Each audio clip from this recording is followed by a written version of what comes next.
grand dialogue. Sigi Kafoba. Le grand dialogue, l'émission de débat du studio Tamani sur votre radio. Sigi Kafoba. Le grand dialogue. Quel bilan de la 34e édition sur le thème du grand dialogue de ce soir? La Coupe d'Afrique des Nations CAN a pris fin au 11 février dernier.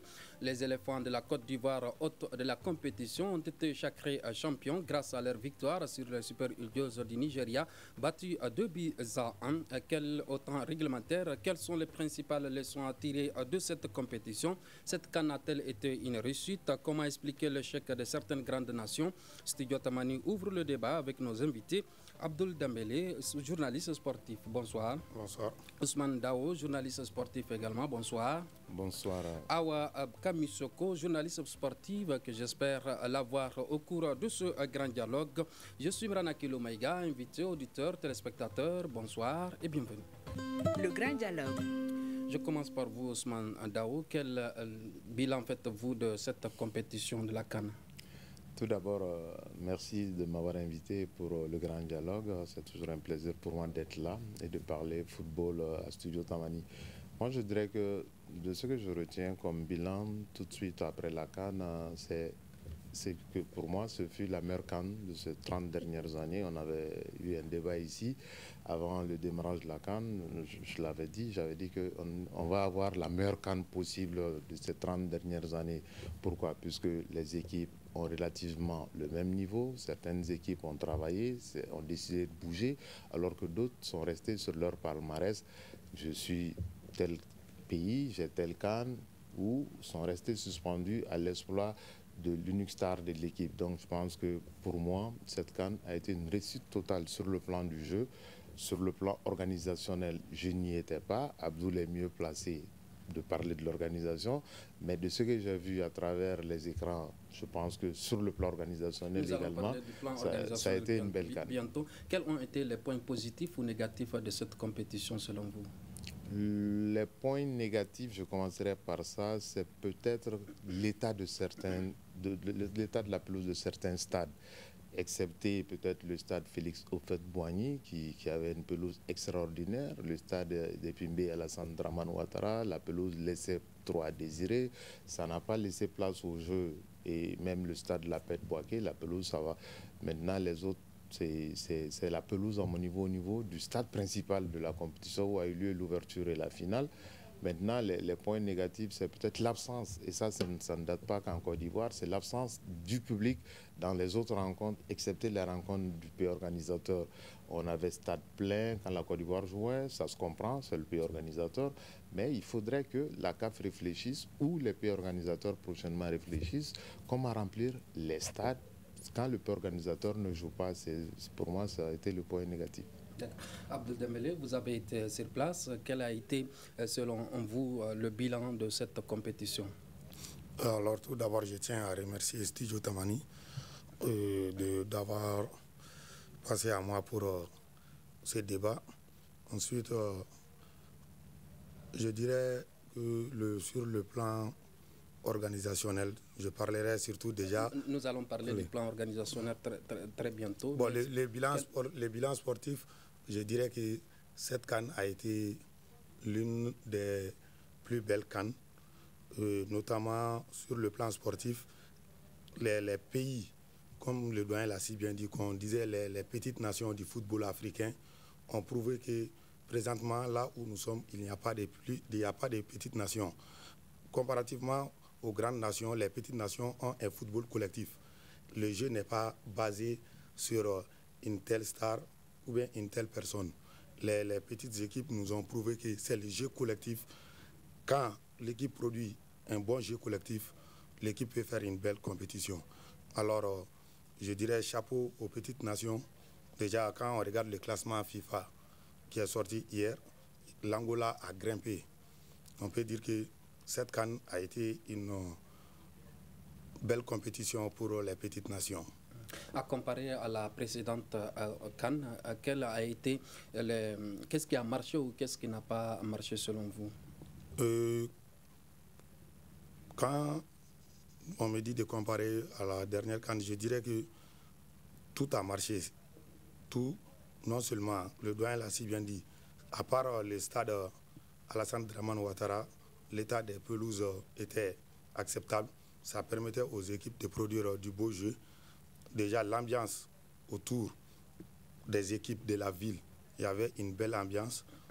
Là, je peux dire que cette CAN, comparativement à la CAN dernière, je peux dire que ça a été une réussite. D'accord. Vous avez commencé déjà à amorcer. Sur le plan organisationnel, qu'est-ce que vous a marqué?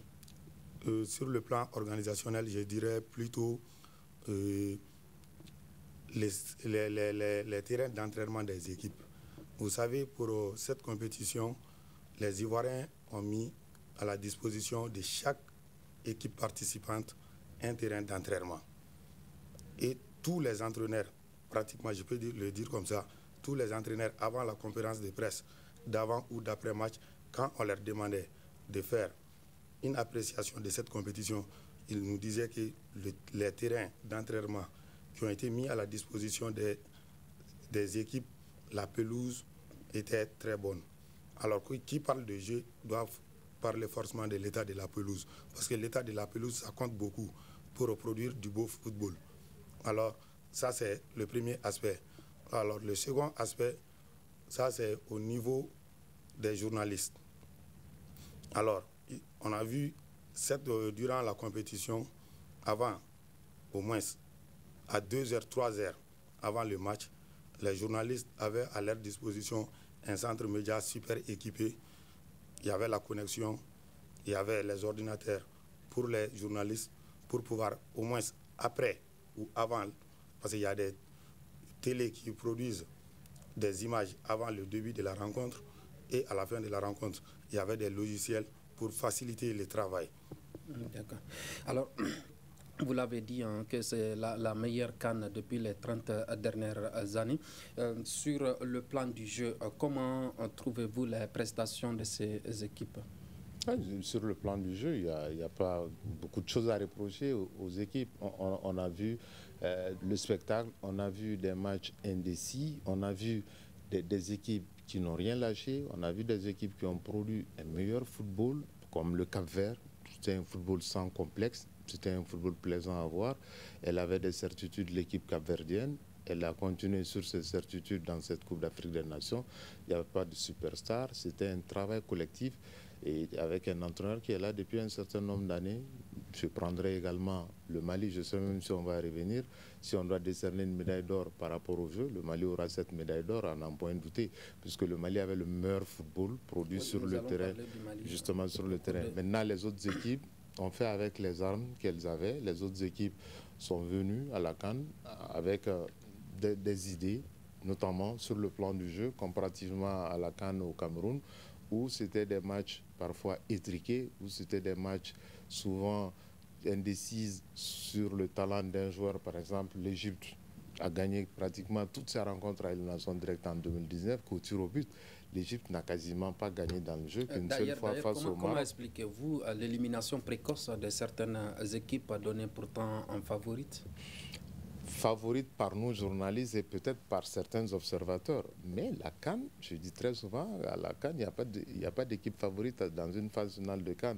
L'équipe la mieux préparée, l'équipe la mieux organisée sur le plan du jeu et sur le plan mental est l'équipe favorite d'une Coupe d'Afrique des Nations. On peut se fier aux anciennes Coupes d'Afrique ou au palmarès de certaines nations pour dire que l'Égypte, la nation la plus titrée, forcément au début d'une CAN, sera favorite. Elle est restée sur 2 finales jouées sur les 3 dernières CAN. Le Cameroun 5 fois vainqueur, le Ghana 4 fois vainqueur, le Nigeria 3 fois vainqueur, maintenant il y aura la Côte d'Ivoire 3 fois vainqueur, l'Algérie 2 fois, le Maroc 1 fois, le Soudan 1 fois et la RD Congo 2 fois également. Donc je dis que l'Afrique du Sud 1 fois, le Congo-Brazzaville 1 fois, une CAN, pour moi il n'y a jamais d'équipe favorite au début d'une Coupe d'Afrique des Nations. Pour répondre à votre question, si nous prenons l'Égypte par exemple, nous avons vu que l'Égypte, le football égyptien dépend beaucoup de la performance de ses clubs, notamment les deux les plus forts, le Zamalek et le National Al Ahly du Caire. Aujourd'hui, ces équipes de clubs en Égypte sont dominées quasiment par des étrangers. Les postes clés de ces équipes sont détenus par des étrangers. Et ça influe sur la performance de l'équipe nationale d'Égypte, surtout que cette équipe nationale d'Égypte, elle était, je dirais comme ça, permettez-moi l'expression, Mohamed Salah dépendant. Ça tenait qu'aux fulgurances de Mohamed Salah. Et depuis que Mohamed Salah s'est blessé, un ressort s'est cassé dans cette équipe de l'Égypte. Prenons le Ghana. Le Ghana est en manque énorme de talent. Énormément de talent. Le Ghana a été la première nation, a gagné 4 fois la Coupe d'Afrique des Nations, mais le Ghana produisait tous les talents du football africain quasiment. On peut citer Abdullah Karim Razak, on peut citer Ibrahim Ali, on peut citer Abedi Pelé, on peut citer après eux Michael Essien, Kwadwo Asamoah, Jan Asamoah, Stéphane Appiah. Le Ghana, c'était le réservoir du talent en Afrique. Aujourd'hui, le Ghana est en manque de talent. Donc, le football ghanéen est en net regret tous les ans quasiment. C'est quasiment 2 éliminations de suite à une phase finale de Coupe au premier tour d'une phase finale. On ne voyait quasiment plus ça avec le Ghana. Prenons le Maroc. Le Maroc, je pense que le Maroc est resté sur sa 4e place à la Coupe du Monde. Être 4e d'une Coupe du Monde avec un jeu différent, c'est une compétition différente. Ça se jouait dans un pays arabe, le climat était favorable aux Marocains également. Donc le Maroc est toujours resté sur ça. On est 4e, on vient à la CAN, c'est une formalité. En témoignent les investissements que la Fédération royale marocaine a fait au niveau de la Côte d'Ivoire. Ça veut dire que pour eux, la CAN était un acquis. Le Maroc a oublié que, il venait vers une partie du continent qui est très souvent hostile aux équipes maghrébines, excepté l'Égypte qui a gagné la CAN au sud du Sahara, en 1957 au Soudan, la première CAN, ensuite au Burkina en 1998, en 2008 au Ghana, en 2010 en Angola, plus rien des autres pays maghrébins. Certes, en 1976, le Maroc a gagné, mais c'est au tir au but, c'est au nombre de corner. Donc je dis, je ne prends pas souvent cette CAN du Maroc de 1976, mais le Maroc a oublié que cette partie du continent est hostile au football maghrébin. Les pays du Maghreb, entre guillemets, ne gagnent quasiment jamais au sud du Sahara leur Coupe d'Afrique des Nations. Ils sont forts ces jeux. Ensuite, quel est l'état de la forme actuelle des joueurs marocains qui étaient les animateurs pendant la Coupe du Monde? À part Hakim Ziyech, Achraf Hakimi, les autres ne sont plus titulaires dans leur club. Ils ont perdu du temps de jeu, ils ont besoin de repères. Le Maroc a été plombé par sa suffisance. Et je pense que Regragui l'avait annoncé, le sélectionneur, il dit si je ne mets pas en demi-finale la CAN, je démissionne. Ça veut dire que déjà lui-même, il avait placé la barre à un certain niveau. C'était une pression supplémentaire sur la tête de ses joueurs et sur lui-même. Heureusement pour lui, la Fédération royale marocaine l'a accepté pour qu'il continue éventuellement pour faire la CAN que le Maroc s'apprête à organiser. L'Algérie, elle a un effectif vieillissant. Et l'Algérie aussi a été liée aux fulgurances de son capitaine Riyad Mahrez. On a vu flamboyant en 2019 quand l'Algérie gagne la CAN en Égypte. En 2021 au Cameroun, il est carrément passé à côté. Et le sélectionneur Belmadi s'est dit, malgré l'effectif vieillissant, ils ont une chance de prouver que... Est-ce que c'est le niveau de jeu qu'on attendait d'eux? Non, pas forcément, pas forcément. On ne peut pas avoir des joueurs comme Bagdad Bounedjah, Bilaïli, Benasser, Riyad Mahrez et autres pour dire que l'Algérie joue comme ça. Mais juste que l'Algérie a été, je dirais, plombée par son sélectionneur. Il n'a jamais voulu changer. J'ai gagné avec eux en 2019. 2021, ils sont passés à côté. Ils vont me faire mentir en 2023. Donc, du coup, l'Algérie est restée sur l'échec du Cameroun et n'est jamais sortie de l'échec du Cameroun. C'est ajouté peut-être à l'élimination lors du dernier match pour les qualifications à la Coupe du Monde contre le Cameroun à Blida. L'Algérie est restée sur quasiment 10 ans sans défaite à Blida. Donc ça a été un coup de massue l'élimination pour la Coupe du Monde. Belmadi n'a jamais voulu rien changer. Et pour revenir au Sénégal, je pense que le Sénégal est venu avec une certaine assurance à la CAN. Cette assurance, c'est quoi? Nous avons des certitudes, nous avons un effectif qui n'a pas trop bougé, nous avons gagné toutes les Coupes d'Afrique, excepté une Coupe d'Afrique des Nations, dans toutes les catégories, et on a des joueurs qui ont un niveau mondial. Mais le Sénégal a oublié que ces joueurs de classe mondiale, ils sont où maintenant? Edouard Mendy, le portier de Chelsea, la compétitivité en Europe et la concurrence en Ligue des Champions des grands clubs, Sadio Mané, Kalidou, quittent cette compétitivité pour aller voir l'attractivité des pays du Golfe, notamment l'Arabie Saoudite avec le pétrodollar. Leur niveau de performance, lorsqu'ils sont venus en Arabie Saoudite, qu'est-ce qui a changé? Qu'est-ce qui n'a pas changé?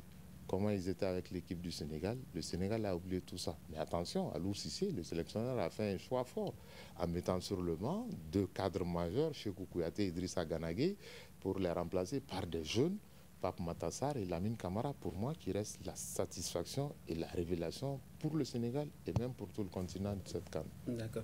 Abdul, vous avez écouté Ousmane Ndaou qui a parlé, qui a donné des raisons qui seraient dues à l'élimination précoce de certaines équipes. Vous avez été sur place. Techniquement, qu'est-ce qui s'est passé? Je dirais techniquement, non seulement la faute, surtout incombe, je dirais la faute incombe aux sélectionneurs. Parce que déjà... Tous les sélectionneurs? Bon, les sélectionneurs de ces grandes nations. Parce que déjà l'équipe était basée sur des joueurs cadres. Comme le doyen l'a si bien dit, ces joueurs cadres auparavant évoluaient dans les grands championnats européens. Maintenant, ils sont partis au pays du Golfe. Il y a une grande différence entre le football européen et le football au Qatar. Il y a une très grande différence. Ces joueurs-là, maintenant, sont partis. Il n'y a pas assez de concurrence là-bas. Les duels ne sont pas les mêmes. Alors que l'équipe nationale se repose maintenant sur ces joueurs. Et je prends, par exemple, l'Égypte. L'Égypte, déjà, le doyen l'a dit. Quand Salah s'est blessé, on dirait que le football égyptien s'est complètement arrêté. Il n'y avait plus de jeu. L'équipe, même lors de son dernier match, l'équipe a passé pratiquement tous les matchs à défendre. Parce que déjà, il n'y avait pas Salah. S'il n'y a pas Salah, quelle solution pour attaquer sans le joueur Sarr? Alors ça, c'est à l'entraîneur de réfléchir, de proposer des solutions lors des différentes séances d'entraînement. C'est ce qui a manqué. Le Sénégal, je peux dire, le Sénégal et le Maroc, c'est l'excès de confiance. Comme le doyen l'a dit, le Maroc est parti, étant 4e du dernier mondial. Alors, le Maroc a pris un local. Toutes les conditions étaient réunies. Le Maroc se voyait déjà vainqueur de cette CAN. Toutes les conditions étaient réunies. Les journalistes marocains qui étaient sur place, ils étaient au nombre de plus de 120 journalistes marocains sur place. Donc vous rejoignez Ousmane quand il disait que le Maroc est venu avec l'espoir de remporter cette CAN. Non, ils avaient la certitude même. Pour eux, la CAN revenait de loin. Voilà, la CAN étant 4e du mondial, la CAN c'était comme un droit pour eux. Oui, c'est ça. Alors bon, le Sénégal, déjà, comme le doyen l'a dit, il y a le sélectionneur Aliou Cissé qui a fait des choix forts en mettant des jeunes. Mais il faut reconnaître que Sadio Mané, on a vu la différence entre la dernière édition, le Sadio Mané de la CAN 2021 et le Sadio Mané de cette CAN. Il y avait le Sadio Mané voilà. de Liverpool et du Bayern associé. Et du Bayern, voilà, associé. Maintenant, c'est le Sadio Mané de pétrodollar. Surtout que, voilà. Tu vois, il a tenté dans quelques rencontres, il a délivré 2 passes décisives, marqué un but, mais ce n'est pas le Sadio qui tirait cette équipe du Sénégal que nous avons vu pendant la CAN. Je l'ai qualifié même de fantomatique. Kalidou Koulibaly, le capitaine, qui n'a plus ses jambes de 20 ans.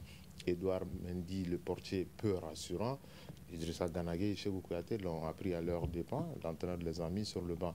Maintenant, pour rester toujours sur la même logique des pays cadres ou ténors du continent, on a oublié le Cameroun. Le Cameroun, c'est quand même 5 fois vainqueur de la Coupe d'Afrique des Nations. Le Cameroun a toujours brillé dans une phase de finale de CAN de par les problèmes de primes, de par les problèmes extra-sportifs.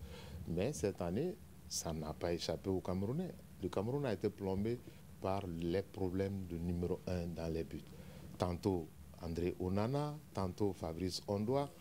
Donc le sélectionneur Rigobert Song n'a jamais pu faire de l'un des deux son numéro 1. Déjà en 2017, au Gabonien, pour la CAN, ce problème a existé au sein de la tanière des Lions.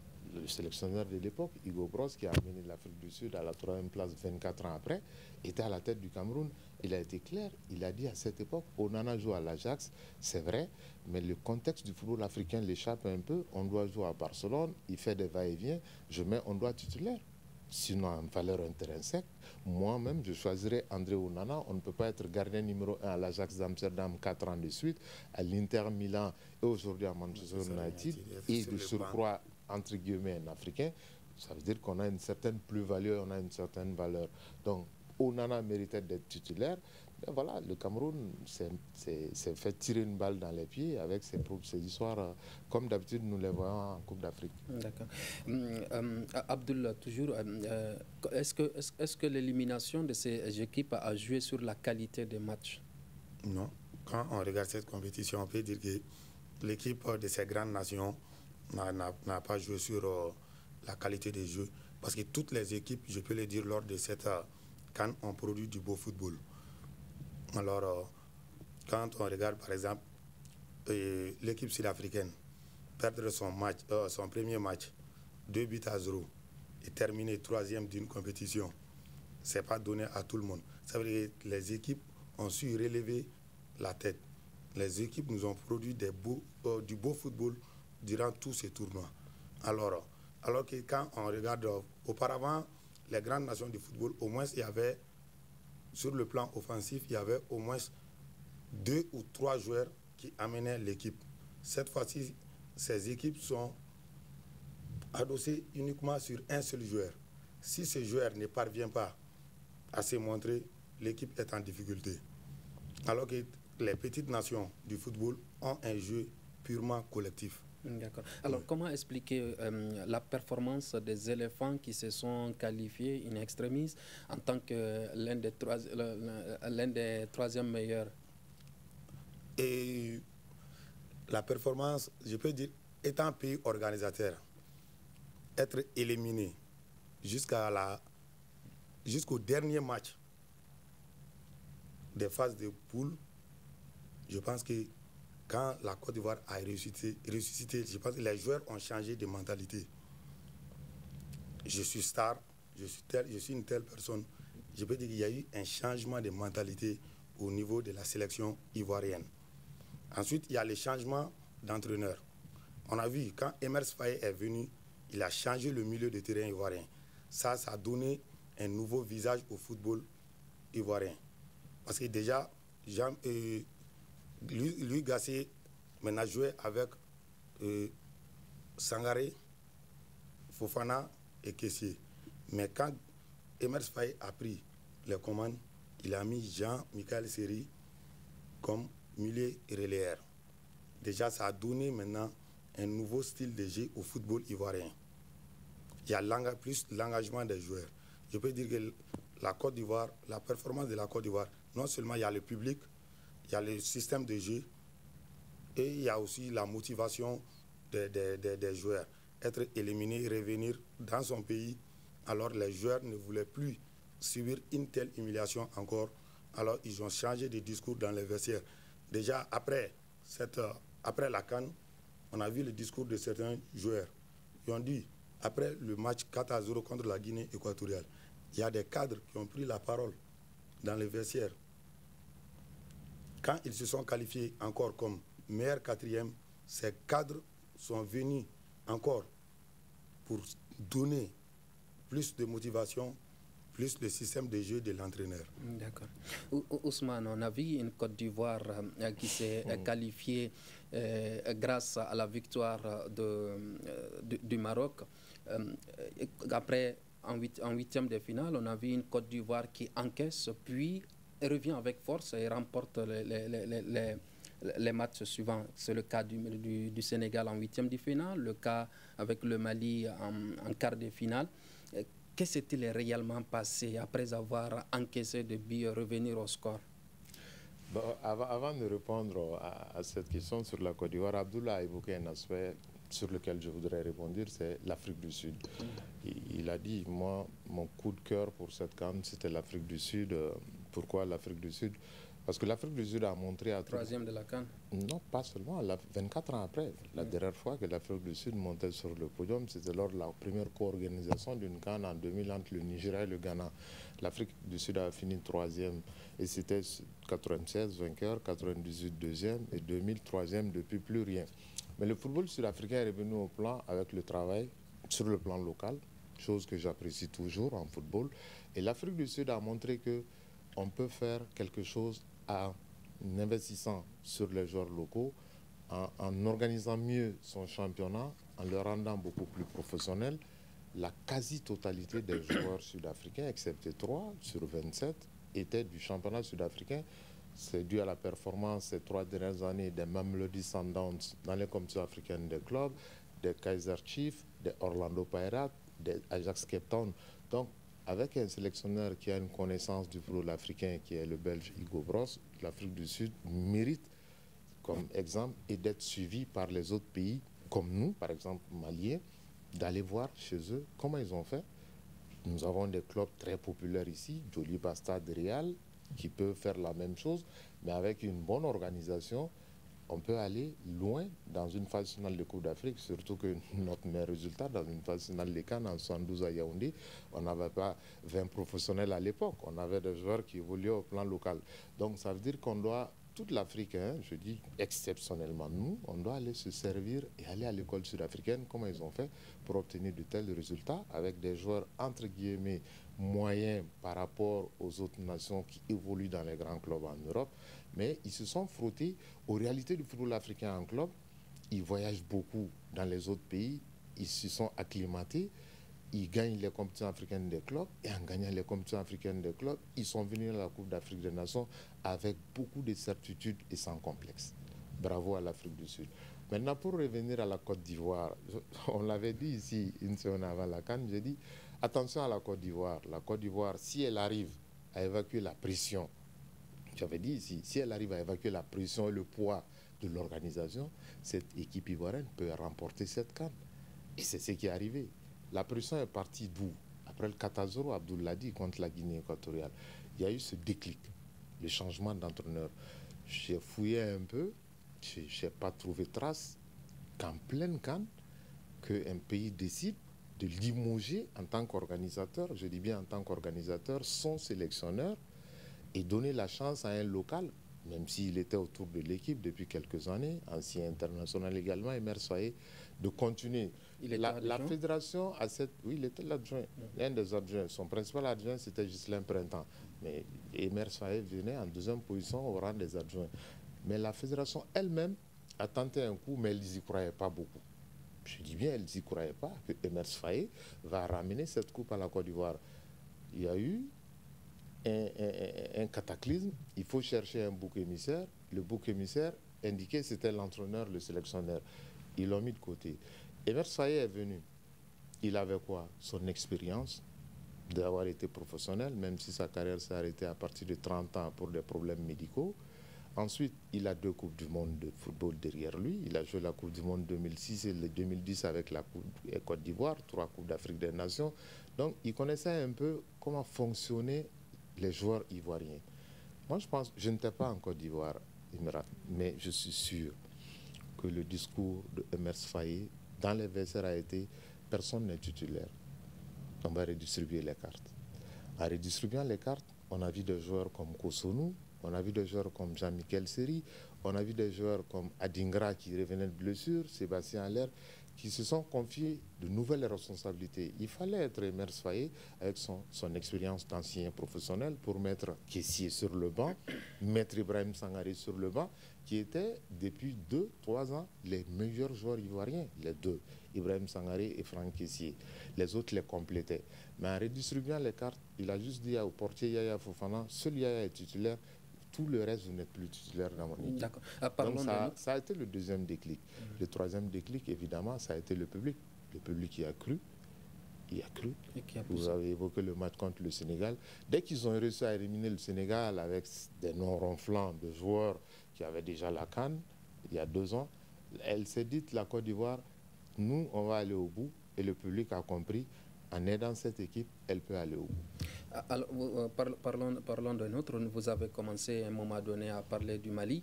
Comment avez-vous trouvé la prestation des Aigles du Mali pendant cette CAN? Vous savez, si on est en boxe, on va dire que le Mali a marqué des points. Mais hélas, nous sommes en football. On a marqué des points sur le plan comptable. Pourquoi? Parce que depuis 2013, en Afrique du Sud, on n'a pas franchi les huitièmes de finale d'une phase finale de CAN. En 2015, c'est élimination au premier tour, tirage au sort entre le Mali et la Guinée, paix à son âme, le président de la fédération d'alors, le général Baba Diarra, tire, le Mali ne passe pas, la Guinée passe. 2017, c'est élimination au premier tour au Gabon. 2019, en Égypte, élimination en huitième de finale face à la Côte d'Ivoire. Et 2021, élimination au tir au but face à la Guinée équatoriale. Donc, sur le plan comptable, on a fait un petit bond, puisqu'on a fait 11 ans, on ne parvenait pas en quart de finale. Ça, c'est le côté positif de notre prestation à la CAN. Il y a eu aussi de l'évolution sur le plan du jeu, mais moi, j'aime dire aux gens qu'on ne gagne jamais une Coupe d'Afrique avec le jeu. C'était le cas les années 90, les années 2000, mais plus maintenant. Il faut avoir une équipe très, très solide, une équipe très, très soudée, une équipe au mental qui fonctionne et peut faire face à toutes les épreuves. À ce niveau, il n'y a pas de problème. On a produit le meilleur football de la CAN, mais on en est où? Élimination en quart de finale. Voilà, élimination en quart de finale. Comment expliquez-vous cette élimination en quart de finale face à la Côte d'Ivoire qui était menée 1-0 jusqu'à la 90e minute? Il y a beaucoup de paramètres qu'on peut prendre en compte que souvent on néglige. Moi, je mets toujours ces aspects au devant quand j'essaie de faire ma propre analyse. D'abord, la gestion émotionnelle. Aujourd'hui, le football, surtout un match Mali-Côte d'Ivoire, la gestion émotionnelle, elle était très importante, cette gestion émotionnelle. La preuve, on a vu l'entraîneur extrêmement abattu à la fin du match. Il pleurait à chaudes larmes dans les bras de ses joueurs qui le consolaient. On mettait de l'eau sur sa tête. Donc, il a failli sur cet aspect de la gestion émotionnelle d'un Mali-Côte d'Ivoire. Il a des circonstances atténuantes. C'était son premier grand match en tant qu'entraîneur dans sa carrière, jeune carrière. Il a fait des matchs, peut-être par-ci, par-là, mais une phase finale, un Mali-Côte d'Ivoire, il ne l'a jamais vécu. Là aussi, lui aussi, il va beaucoup apprendre. Après la gestion émotionnelle, il y a la gestion environnementale. Est-ce qu'on a un environnement qui nous permet d'aller loin dans une phase finale de CAN? Est-ce qu'on a un environnement idéal? Oui, il était sur place, on va lui poser la question. Est-ce que l'environnement était favorable aux Aigles du Mali? Moi, je dirais que l'environnement était plus ou moins favorable. Parce que quand la délégation, selon les petites enquêtes que j'ai menées, quand la délégation malienne est arrivée en Côte d'Ivoire, il y avait au moins plus de 10 personnes de surplus. Mais le président de la Fédération malienne de football, même quand il n'est pas libre, il a su gérer ça.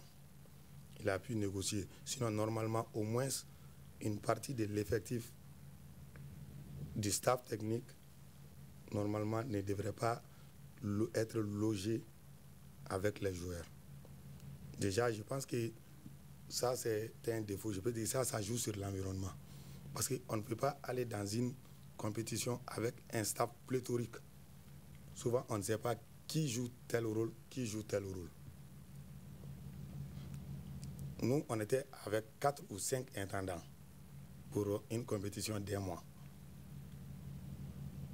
Je pense que ça, c'est trop. Je pense que l'environnement, on doit essayer d'assainir un peu l'environnement. Ça, c'est le travail du sélectionneur. Déjà, le doyen l'a dit, c'est sa première compétition. Parce qu'en tant que joueur, certes, il a joué avec l'équipe nationale du Mali, mais il n'a pas joué une phase finale de la Coupe d'Afrique des Nations. C'était une première expérience pour lui. Je pense que là, il va réfléchir à comment tout d'abord assainir l'environnement autour des joueurs. D'accord. Les Aigles ont mené les Ivoiriens 1-0 jusqu'à la 90e minute. Est-ce à dire que les Aigles sont arrivés jusqu'à bout de souffle? Non, je dirais que les Aigles ne sont pas allés au bout de souffle. Déjà, je peux dire que sur ce match, bon, on peut toujours tolérer l'entraîneur, mais moi, je dirais que c'est le coaching. L'entraîneur a failli un peu dans ses choix.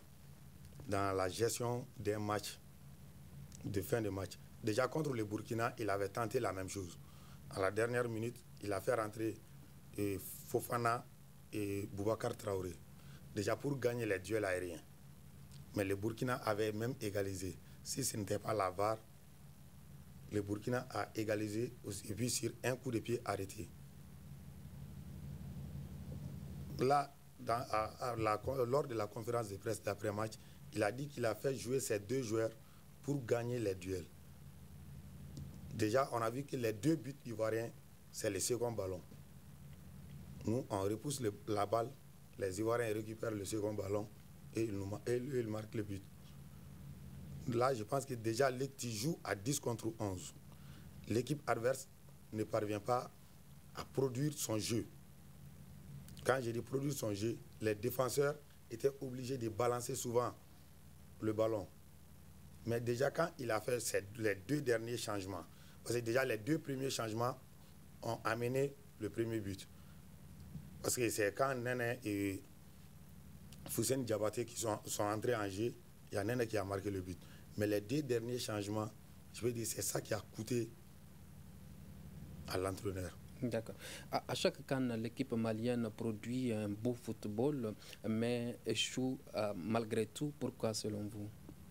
Déjà, je vais laisser la parole à Ousmane. Déjà, ça fait 2 ou 3 reprises qu'on se retrouve ici. Lui, il le répète tout le temps. Pour gagner une CAN, on n'a pas besoin de produire du beau football. Déjà, il a dit, le Mali, si c'était la boxe, le Mali a gagné des points.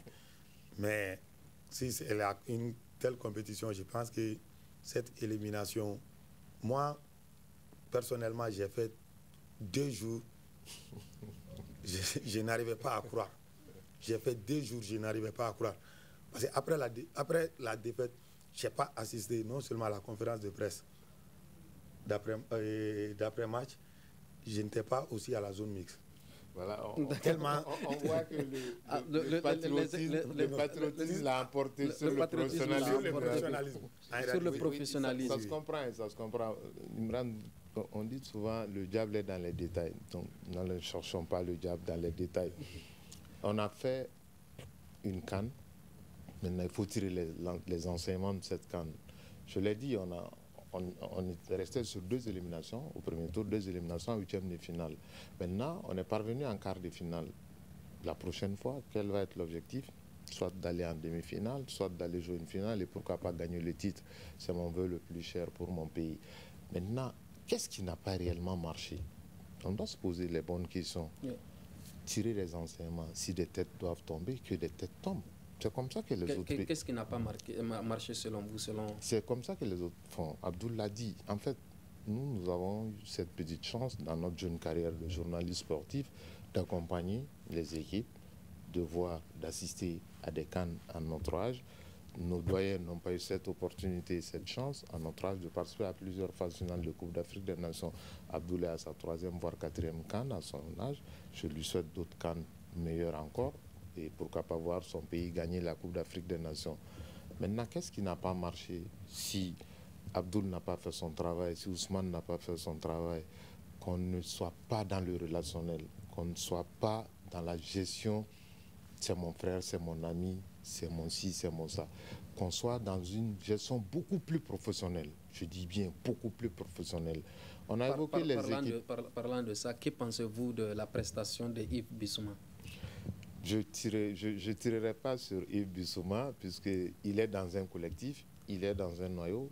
Je dirais plus, ce qu'on attendait de Yves, on ne l'a pas eu. On l'avait eu. Parler de son cas. Il était diminué même voilà. de cette compétition. Ce qu'on attendait beaucoup plus de lui, on ne l'a pas eu. C'est une expérience pour lui aussi. C'est une expérience. Certes, il dispute sa 3e phase finale de CAN, mais ce n'est pas comme ça tout de suite qu'il va aussi s'imposer au sein et être ce qu'on attend de lui. C'est à lui de prendre conscience, c'est à lui de se dire j'ai fauté, j'ai merdé, entre guillemets, je n'étais pas bien. Qu'est-ce qui a fait que je n'étais pas bien? Il était souvent malade. Maintenant, oubliez cette CAN, c'est ça le plus important à mon niveau. Je tirerai sur tout le collectif, mais pas sur un seul joueur, puisqu'il gagne en équipe, il perd en équipe.